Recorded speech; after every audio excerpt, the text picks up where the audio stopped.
Okay, so living abroad is wild. It's exciting, it's confusing, emotional, expensive, character building, and sometimes it's just downright awkward. If you've ever moved abroad or are thinking about it, this video's for you. I moved from the US to Norway a few years ago, and it has been the most beautiful, bizarre, and challenging chapter of my life. Like, I've cried in public and I've seen the Northern Lights same week. These hopefully aren't going to be like your basic, you'll miss your family or dealing with visas, which, don't get me wrong, those are difficult challenges to overcome. But hopefully these are going to go a little bit deeper and help people understand the real challenges of moving abroad. We're going to start from least challenging to most challenging. And if you're curious of why I even moved to Norway in the first place, check out my video on that after this one. It is up here, and I'll also put it down in the description box below. Number 7, learning Norwegian was supposed to be my first step, right? As anyone's, you'd think when you're moving abroad that you're gonna learn the language. I was like, I'm gonna move here and blend in so fast, no one didn't even know that I'm American. Fast forward to today, I still panic when someone at the store says more than 2 words to me. The weirdest part, I think, is that Norwegians love speaking English, and they all know English. They all learn it in school. So I'll try to order a coffee in Norwegian and they'll immediately switch to English, which is kind, truly, and it's helpful sometimes, most of the time, probably, if I'm being honest. But also, it kind of stings. Let me struggle. I need to learn. At first, I took it personally. Like I wasn't trying hard enough, but the truth is, it's just easier for them as well, and they think they're being polite, which they are. Still, it made me feel like I wasn't earning my place here, or like people could tell that I wasn't from here. And to deal with that, I'd say you can politely say, you know, can we keep this in Norwegian? I'm trying to learn.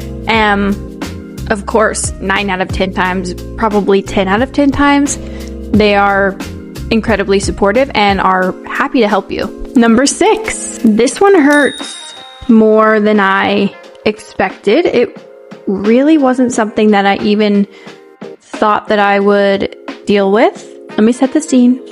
You're sitting at a dinner table. Maybe it's your partner's family, your kid's daycare party, your coworkers, and they're all speaking in rapid Norwegian. I used to sit there, overthinking everything, wondering if they were annoyed that I was there in the first place, if I was a burden. I'd go home and spiral. You know, I'd think the usual, maybe I shouldn't have come, maybe they were laughing at me, maybe I'll always feel like this. The hardest part is the hard truth of no one has to switch to English for you. And it's not personal. It's just life, their language, their rhythm. Once I let go of that, once I stopped trying to force my understanding, something shifted. I realized that I didn't have to earn my spot at the table, and my presence was enough. And over time, those moments got easier. My advice, be patient, be kind to yourself. Ask questions if you're curious, if you're wondering why they're laughing, or you catch a word and you're like, oh, I kind of want to be in on what they're talking about. Just ask, but also just enjoy the vibe. You don't need to understand every sentence to belong. Number 5, this one sounds scarier than it is. Navigating a new country's healthcare system, or just like norms and systems in general, is intimidating. You're worried about being misunderstood, misdiagnosed, or, I don't know, accidentally agreeing to a procedure or, I don't know, a promotion that you don't want. I gave birth in Norway, and honestly, the system here is amazing. Everyone I dealt with was kind, professional, and spoke perfect English. Shout out to my jordmødre. But still, now, every time I call a doctor, a hairstylist, or pick up a prescription, I rehearse what I'm gonna say, like 20 times. Also, shout out to my laser hair removal lady. She only speaks Norwegian to me, and my appointments have become my unofficial tutoring sessions. But I don't ever think that it's going to feel, I don't know, I think eventually it will start to feel normal, but I mean, you're always going to kind of question whether or not you're asking the right questions or understanding people correctly. I think it's just something that you have to get used to and accept that it's just a new norm now. Number 4, this one nearly broke me, which is so weird because it was never a problem before I moved here.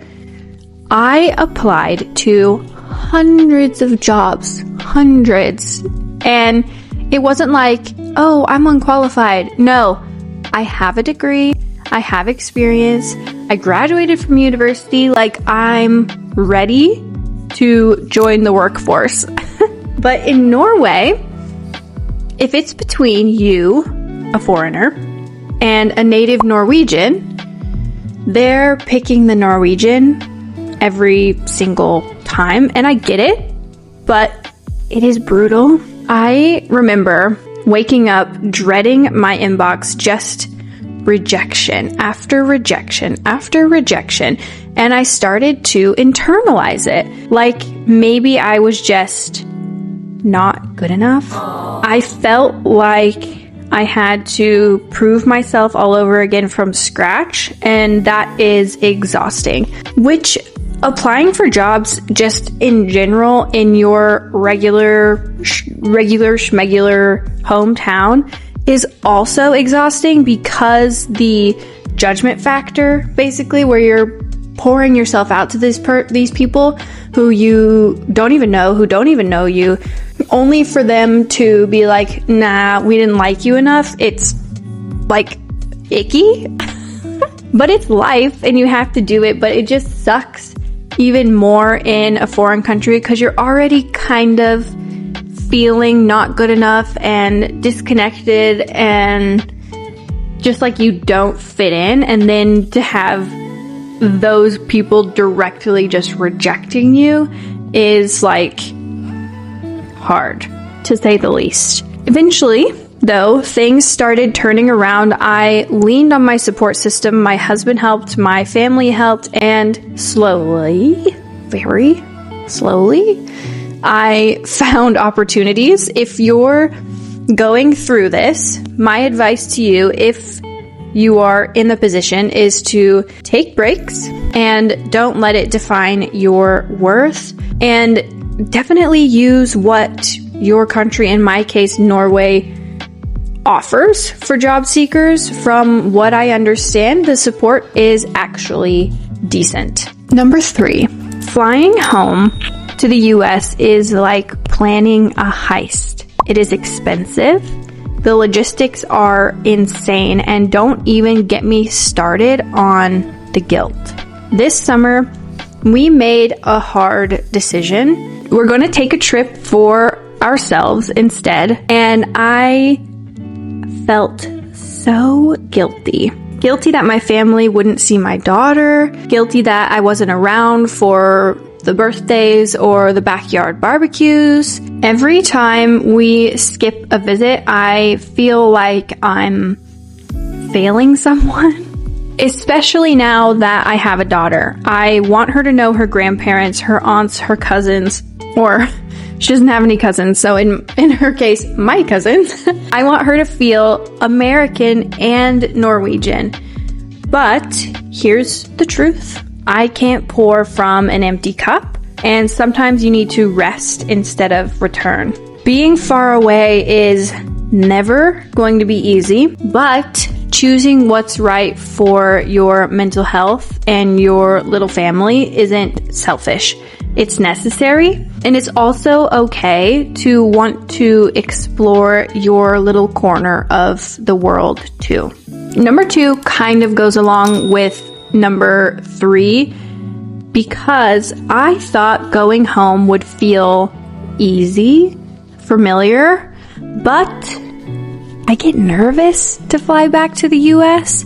I don't know why. It's like a nervousness about just fitting in there again and being there again. But when I get there, like, it ends up being fine, right? You kind of just fall back into your old routines and you get there and you get readjusted, but then it's time to fly back.